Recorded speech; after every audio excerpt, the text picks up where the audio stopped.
பதிலுக்கு பதிலு சரியா போச்சு. என்ன அரக்கனை யார் கொல்ல போற? நீங்க. இந்த லட்சணத்துல யார்தான் உங்க தாடிக்கும் சடமுடிக்கும் பாம்புக்கும் என் மாடெல்லாம் கண்டதுன்னு வைங்க. ஆமா பறந்து ஓடிடுவார். நான் போய் அரக்கனை சந்தாரம் செய்து விட்டுவார். ஆமா 60 வரைக்கும் ஆடு மாடுகளை நீங்க எல்லாம் பார்த்துக்கிறது. ஆமா கண்ணனுக்கு ஆடு மாடுகளை எல்லாம் ஒப்படைத்தார். ஒப்படைத்து என் பெருமாளப்பட்ட கோபாலக்கண்ணன் பகவானுக்கு கோணார் சுருவத்தை போட்டு விட்டார். எப்படி வருகிறார் அரக்கனை வதம் பிடிக்க? எப்படி சுவாமி? ஆனால் கெட்டவர்கள் அன்றும் இல்லை இன்றும் இல்லை உலகில என்னால் கெட்டவர் தான் இருந்தார். ஆமா அதனால பெருமாள் எப்படி வென்று எடுத்தார்? எப்படி சுவாமி? கொண்டல் மரண தன்மலையே மாறியே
யாரு தெரியுமா?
பெரியோருக்கு பாவனாசே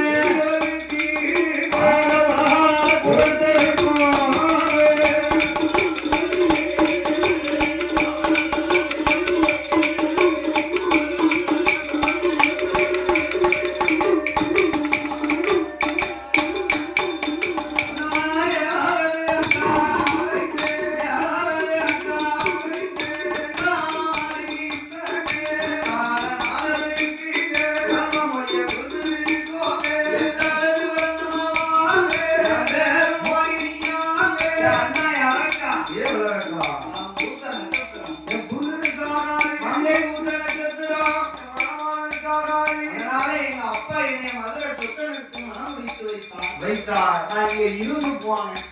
அங்க என் சக்கரத்தி பச்சை பச்சைன்னு ஒருத்தி மீனாட்சி கிளிய வச்சுக்கிட்டு வந்தா என் அண்ணா ஓ சக்கரத்தி போராட்டம் என் முடியாம பிடிக்க சக்கரத்தி போராட்டம் நகரவே இருக்கும் இந்த வாழ்க்கை வேண்டாம்னு என் தாயை வளர்த்தி சொந்த கொடுத்துட்டு